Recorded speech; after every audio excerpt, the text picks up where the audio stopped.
রিজিকের রেসপন্সিবিলিটি আল্লাহ, রিজিক নিয়ে চিন্তা আল্লাহ। তা আল্লাহর চিন্তা আমি করলে হবে? বলেন, যেটা দায়িত্ব আল্লাহ, যে রেসপন্সিবিলিটি আল্লাহর, ওই রেসপন্সিবিলিটি আমি নিলে হবে? হবে না। তাহলে আল্লাহ তাআলা নিজেকে আর রাজ্জাক বলে কোরআনে আমাদের সামনে উপস্থাপন করেছেন। রাজ্জাকের তিনটা বৈশিষ্ট্য আছে। যে সত্তার মধ্যে তিনটা বৈশিষ্ট্য খুঁজে পাওয়া যায় তিনি হচ্ছেন আর রাজ্জাক, দ্য প্রোভাইডার, দ্য সাস্টেইনার। আর রাজ্জাক কোন সেই তিন গুণ? এক নম্বর গুণ হচ্ছে নো ডেফিসিয়েন্সি, তার কোনো অভাব থাকবে না। হু continuously provide sustenance to his creatures, যে লাগাতার নিয়মিত প্রতিনিয়ত তার সৃষ্টিকে রিজিক দেন এবং গোটা বিশ্বকে রিজিক সরবরাহ করতে যে তার ধনভাণ্ডারের 1 ইঞ্চিও কমে না। সুবহানাল্লাহ বিহামদি।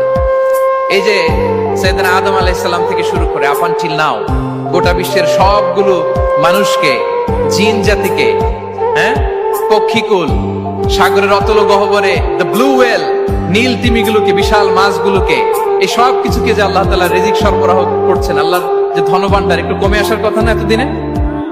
কি বলেন? এত হাজার হাজার বছর রিজিক দেওয়ার পরও তার ধনভাণ্ডার কমে নাই না।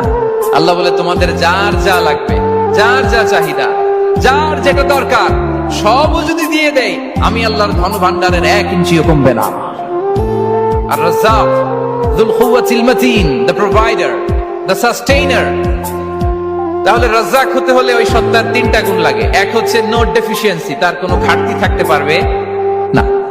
2 নম্বর কোয়ালিটি হচ্ছে নেভার ফরগেটফুল, তিনি ভুলতে পারবেন না। Who never forget the needs of his creation, তার সৃষ্টির কোথায় কার কখন কোনটা লাগে এটা ভুলে গেলে চলবে না। ধরেন তিনি নর্থ আমেরিকাতে, এখানে কানাডায় যারা আছে, আমেরিকাতে যারা আছে, তাদেরকে রিজিক দিচ্ছে। ওদিকে সাউথ আমেরিকাতে, ব্রাজিলে, আর্জেন্টিনার জঙ্গলে কিছু জনগোষ্ঠী রয়ে গেছে, এদের কথা আল্লাহ ভুলে গেছে। তারা বেঁচে থাকতে পারবে? আফ্রিকার জঙ্গলে যারা আছে তাদেরকেও যে রিজিক দিতে হবে, যখন যেটা লাগে সরবরাহ করতে হবে, এটা যদি আল্লাহ ভুলে যায় তোরা বাঁচবে? বলেন। তাহলে যিনি আর রাজ্জাক,